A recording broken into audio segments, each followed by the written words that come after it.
Right, good morning everyone.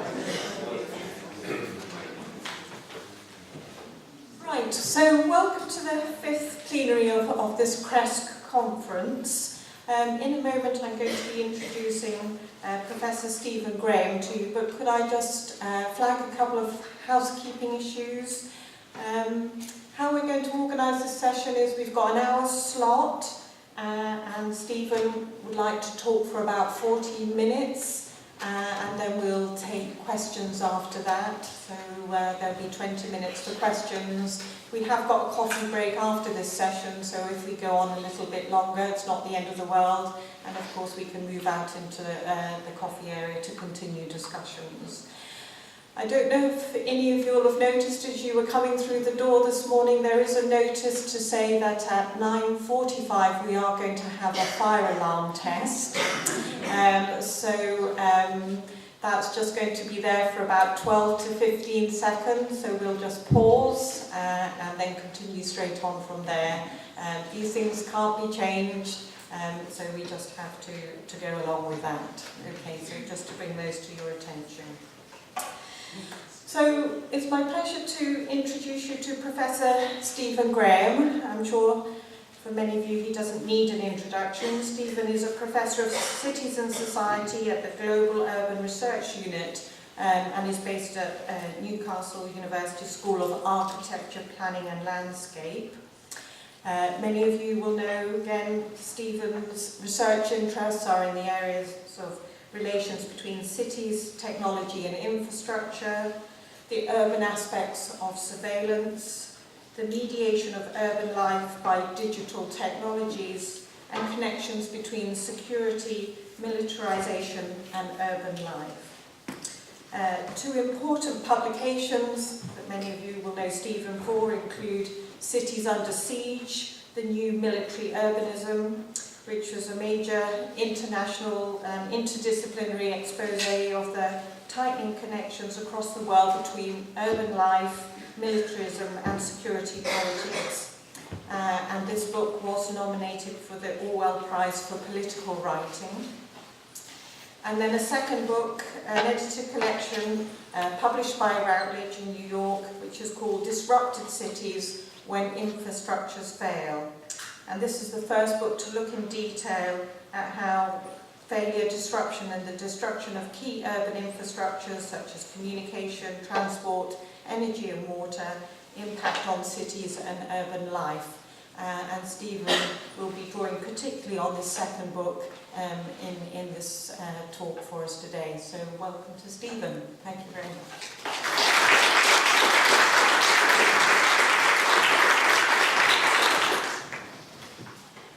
Thanks very much for the invitation and the introduction.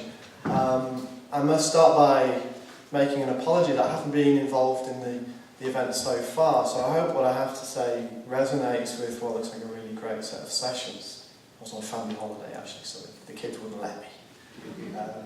So that's my excuse. What I want to do in today's discussion is to look at, as we just heard, some research that I edited, a collection of papers drawing loads of different colleagues in political science, engineering, geography, urban studies, on events where sort of taken for granted worlds of infrastructure, circulation, connection, the things that allow modern urban life to exist, are sort of taken away. This can happen obviously through technical malfunction, through accidents, through deliberate political acts, and many other causes. And what I want to look at is the complex politics of those disruptions and how they can be used as, if you like, heuristic devices to understand what are often taken for granted infrastructures, what are often taken for granted technical assemblages, if you like, to use the sort of trendy words of sort of post-Deleuzian discussions. And here's an interesting starting point. The image on this first slide is the 2003 blackout in the seaboard, northeastern seaboard of the United States. So on the left we have a satellite image of quote-unquote normal everyday life, in an urban corridor housing between 70 and 100 million people. And on the right we have the radical blackout, the radical sense of that life thrown into the dark, the cold, the de-electrified existence, where taken for granted norms of social life, urban life, are radically disturbed in a world where continuous access to that power is deemed so normal that few people really take much time to think about where that power comes from. So it's a good example for us to kick off. The first thing I want to do is to interrogate this term infrastructure. It's important to do that because certain technologies are labelled infrastructure when others aren't, and that varies across countries, it varies across cultures, it varies across histories. So there's a sort of social and discursive work that goes into defining infrastructure. But I think perhaps the most useful academic to really look into this is, sadly, she's no longer with us, Susan Leigh Starr, an anthropologist who did this wonderful paper called The Ethnography of Infrastructure back in 1999. And she looks at a certain set of characteristics that tend to surround the very complex and distributed technologies that become labelled infrastructure. She says that they are often embedded, literally sunk into the structure of material structure of society. They're often transparent, by which she means every time you put an electric plug in the socket, you don't have to negotiate where the power comes from, where the generation goes on, all of the fossil fuel geographies that go on to allow those electrons to flow into this computer. They offer temporal reach and spatial reach, or scope, so they connect places in different times and geographies, very radically, actually. They're learned by users. We have to learn how to drive cars, especially. We have to learn how to use computers and so on. We develop conventions of practice, which become taken for granted. A whole set of cultural norms about how do you use mobile phones in different places have to be invented when mobile phones were invented and so on.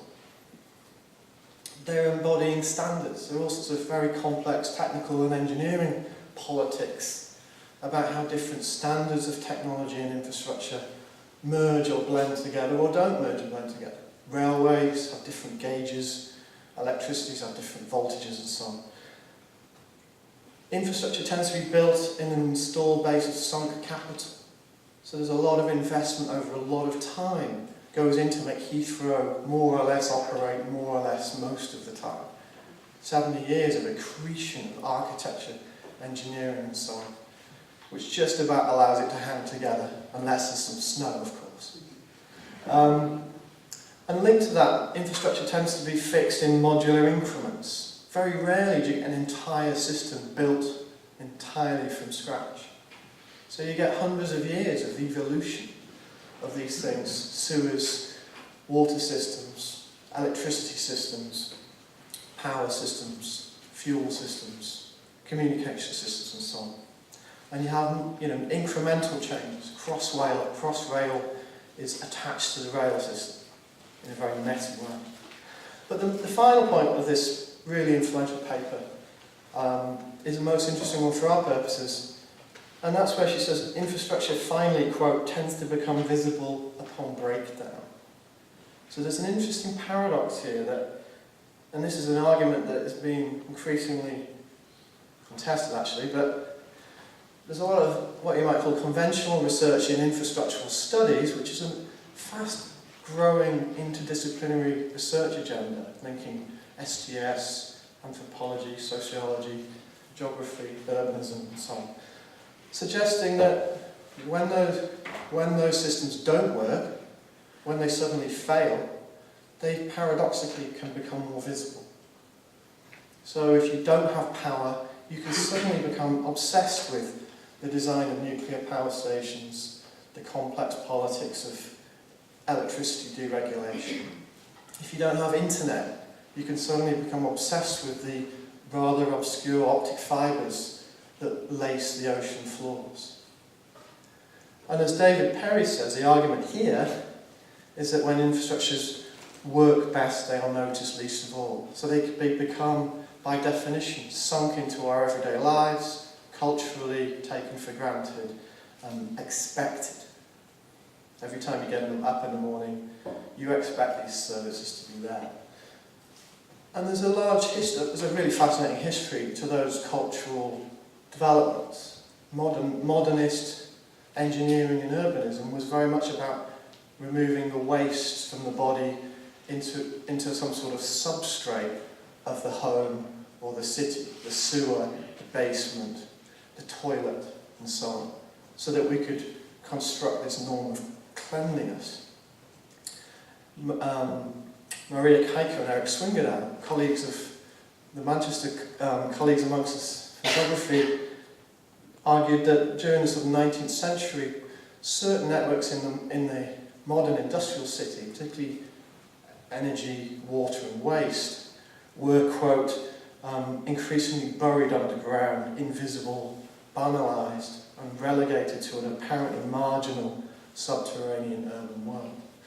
So there's a huge sort of underbelly to the city, particularly subterranean underbelly, which allows all of this work to be done, but is not in the sort of everyday experience of the city.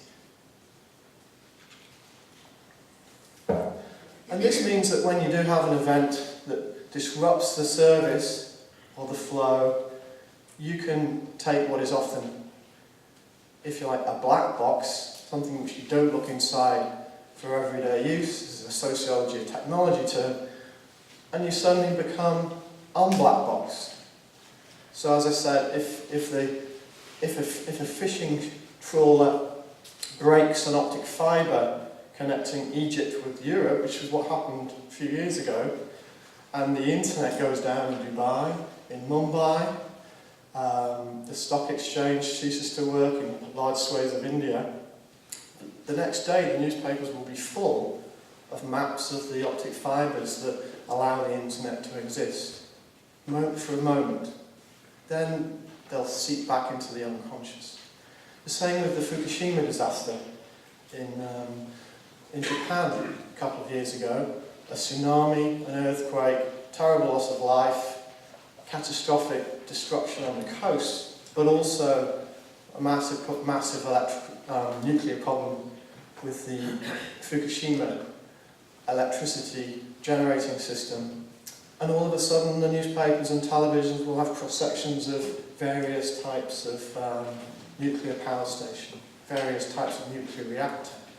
And you'll have very esoteric discussions about which ones are more vulnerable, which ones aren't, which ones are more likely to melt down and which ones aren't. Again, for a short period of time. And this is the unblack boxing effect. And after a while, you'll go back into this sort of norm of the black box. I think this is sometimes useful to think of this in terms of perhaps not appropriate use of these terms. Irving Goffman had this idea of the urban backstage and the urban front stage. I know this is a much more ethno-methodology tradition, but there are large swathes of the urban landscape which are backstaged by being part of the black box. Think of the massive container terminals that bring global neoliberal trade and consumption into being. Those are largely invisible. You don't read about them in architectural guidebooks. You don't experience them. These environments are often securitized, increasingly securitized. But again, those environments become momentarily visible when the flows don't work. This is a really horrible slide to show you this time of the day. I hope none of you have had an English breakfast. One example, which is increasingly in the news, of this sort of modernist substrate of the city, the mass of the Victorian sewer system, increasingly struggling to deal with contemporary uses, contemporary metabolisms of the city. It's just the sheer blockage of those systems with massive amounts of food waste, particularly fatty food waste, that solidifies and blocks the system. In the book the edited book, Simon Marvin, another ex-Manchester academic at Durham, who's actually at Salford rather than in Manchester itself, have done this really extraordinary chapter about the sort of politics of the fatty sewer. It's almost a parallel to the sclerotic arteries of the human body, that the body politic experiences a similar sort of sclerosis with, particularly underneath fast food districts or Chinatown districts. Anyway, we should move on from that one. So this is emerging as a conventional narrative, I'd say. There's a lot of research, which is taking this notion of infrastructures becoming more visible when they cease to work. And there is a large element of truth to that, but I think we need to be careful that we don't just take that as a universal truth. We don't sort of reify it. There's actually a lot more complexity to infrastructure disruptions, which I want to just raise some points towards, or perhaps some questions and discussions. Often it's simply not true. It's often very much the discourse of the powerful who have the ability to take these things for granted. The variations and complexities of disruptive events mean that it's too crude to just wheel that argument out. And these things are obviously extremely contested. They're not technical in any narrow sense. They're extremely political, politicized, securitized. And they're bound up with a media culture which tends to privilege certain accounts of infrastructural disruption whilst completely ignoring others. So we have to be very careful about taking that point on. And in the time I have available, let me just stress a few key points. One, I just want to discuss ways in which that's simply not true, that infrastructure is invisible until it fails. There are many examples where that's not the case. I want to talk secondly about the extreme complexity of these events, which means that it's unclear very often what the failure is, what the malfunction is, what the accident is amidst the normal experience of infrastructure. I want to talk about the media and how these things become visualised, particularly in the popular media. Thirdly, I want to talk a little bit about how these are contested, these events. I want to say a little bit about a sort of culture of fascination that surrounds them, particularly in science fiction discussions of the apocalypse, the apocalyptic, destroyed urban future. And finally, I want to discuss beyond the accident, if you like, where there is a deliberate attempt to destroy infrastructure, whether it be through state or non-state activity. So let's look at the first point. It's simply not the case in many parts of the world that infrastructure is rendered invisible, taken for granted, banalised, pushed underground until it fails. Certainly if you study Global South megacities, the billion or more people living in auto-constructed settlements or environments where every infrastructure has to be improvised in a very, very uncertain way. There's no taken for granted culture of service in those environments at all. I've done some work with Colin McFarlane on water and sanitation politics in Mumbai, for example, where every access to water or sanitation, or for that matter, communications and energy in those environments is extremely complex. Entails enormous amounts of work, enormous amounts of struggle, enormous amounts of contestation. And it's often deemed illegal, it's often against the dominant power of the state. Because many of these environments are not formally served because they're deemed illegitimate or illegal in terms of their operations. So, as Colin McFarlane and John Rutherford have said, in many environments, especially amongst the marginalised communities of any city, infrastructures have always been, quote, foregrounded in the lives of precarious social groups, i.e. those with reduced access or without access or have been disconnected. And that goes in global north cities as well. People who are experiencing fuel poverty, rising fuel tariffs, are in no way deeming energy use to be a basic taken for granted service. So this is a really important point. This links to a sense that these systems are not really entirely complete artifacts that can be just ignored. If you think about your use of a computer system, for example, think of the efforts you continually have to go into to make sure that it functions. Think of the software upgrades, the software patches, the security problems, the collapses through malware attacks, the inevitable quote, have you turned it on again, it often works, sort of IT crowd argument. There's a huge amount of ongoing improvisation to make particularly IT systems work, perhaps less so others. And it's interesting, I think, in urban studies and sociology, how little research there is onto the huge amounts of repair and maintenance that go on. In global north cities as well as global south cities, and how much employment this generates, how much of the urban economy this constitutes. Most people now say it's about between 5 and 10% of an urban job market, labour market, is just keeping, repairing stuff. Every city is a mass of roadworks, engineering projects, messy, improvised additions. Going back to that point about accretion to infrastructure, how lots of little additions are always being added. So whilst they may be invisible for some point, there's a huge amount of effort going on to allow some functioning more or less most of the time. Second point, it's not always easy when events of disruption or accidents of technical failure or deliberate attacks happen, what those events are. And that's partly because the disruptions are often very unclear. If you think about it, these infrastructures are all interrelated really powerfully. They're all particularly reliant on electricity. We're all basically hostages to electricity. Think of the effort you spend continually recharging all your devices. And there's an issue about electricity because electricity can't really be stored. Only marginally can it be stored anyway. So everything is pretty much dependent on electricity. When electricity goes, you have multiple what are called cascading effects onto finance networks, onto transport networks, agriculture networks, food, water, telecommunications and so on.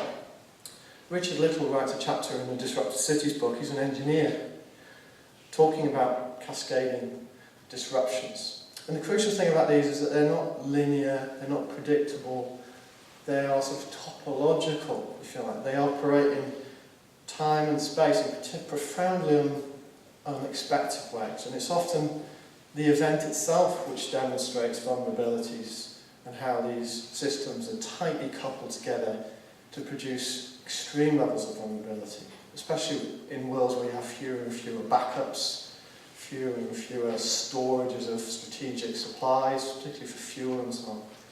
So this image, I hope you can see it, is an example of the electricity crisis in California. I think this was back in 2002 or 2001, I forget. But it was a problem of huge amounts of demand, particularly hot summer. And it was a series of what are called rolling brownouts. So rather than the whole of California going into a blackout, there was an extreme stress on the system. And you have a series of different layers of effects, what he calls cascading effects, as the electricity is more or less switched off into parts of the sort of Californian economy. So, for example, you'll lose gas supply because that's pumped with electricity, which means that you will then lose cogeneration, which means you will then use oil production. Oil pipelines won't work, refineries won't work, road transportation won't work. If you don't have oil transportation, you don't have air transportation. You don't even have water supply because that's relying on electric pumps. That means you can't sustain agriculture.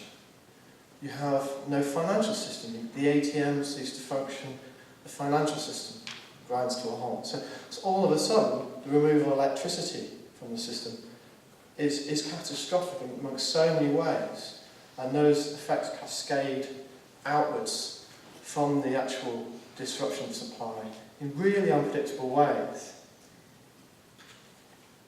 what's very interesting, I think, from an urban perspective, and my main interest in this is as an urbanist, is how some of these disruptions can help you see the sort of long-distance supplies of goods, services, commodities, energy, water, waste, food that sustain cities like London. You know, London is, in a way, not an area with a line around the outside, governed by Boris. And if you look at it this way, it's more sort of a set of incredibly complex technological, social, organic assemblages stretched out across the world, supplying all of these crucial goods, services, commodities, and using infrastructure to do so, and using electricity to do so. This raises all sorts of questions about the ecological footprint of London, which is now deemed to be 49 million hectares. It's actually bigger than England. But it's obviously not in England. So as Leslie says, we are all hostages to electricity in particular, and we go back to this startling event in 2003, where that icon of the modern city, New York, was rendered entirely dark. Just the image itself is so unusual, because all of those nighttime images of New York you've seen over the years in films and tourist brochures are always a blaze of lights. And this is what Charles Perrow called normal accidents, the sense that these accidents will happen. These systems are so complex, so unpredictable, and often so unknown that systems will fail normally but in unpredictable ways. So the problem is you can't necessarily know when or how disruptions or failures will happen. One thing you can guarantee is that they will happen. And in this case, we saw, again, with the electric power outage in 2003, all sorts of myths about technology and society revealed momentarily, again, I would say. So for one thing, cyberspace became material. This world that is often rendered in conventional discourses as virtual suddenly emerges as an electric system for a while. Because there's no electricity, all of a sudden people are profoundly aware that the internet is using huge amounts of electric power. It becomes visible. And this raises all sorts of questions that environmentalists are now saying, that the internet is a really, really dirty infrastructure that hides beneath this sort of clean and virtual and pure myth that's highly lucrative to the industries of data transmission. Another example of these cascading effects, which I think are very interesting, very relevant actually to the revelations about NSA surveillance that are emerging through The Guardian as a drip feed at the moment. Because these technologies of what we call infrastructure have a particular geography, often an imperial geography, when you have disruptions, sometimes those geographies become obvious in ways that are not normally the case. So, for example, the internet is profoundly organised by connecting the US to the rest of the world. That's a legacy of the fact it was invented in the US. The companies that build it are largely American and so on. But what that means is a disruption in the States. As you can, I'm not going to read this, but this is the story of a fire in a tunnel, a very local event in Baltimore, which exposes how a fire in one system, like a transport system, will take out other systems, particularly communications and electricity, because they always go under those conduits, right? So here, one event in Baltimore means that emails between African countries stop working. So this raises all sorts of questions, which I think we might discuss later in the contagion session. How on earth do you get your head around these geographies, which are all about topology rather than traditional notions of scale? All about profound unpredictable, non-linear dynamics emergence, I suppose, where far-off places are deeply connected with each other, but in ways that are often very, very hard to know until there is a problem, there is a disruption. So what happens when electricity crises happen? Well, yes, you can learn about the problems of deregulation, the problems of liberalisation, and the fact that reliability is often being squandered in the rush towards corporate ownership of infrastructure. Often the first thing that happens when things are privatised is that backup systems, which are not profitable, become less important, are undermined, fall into sort of disrepair. But I don't know if we've had many discussions in the conference on the new materialism or the new vitalism coming out of post-structuralist social theory. People like Jane Bennett being very important there.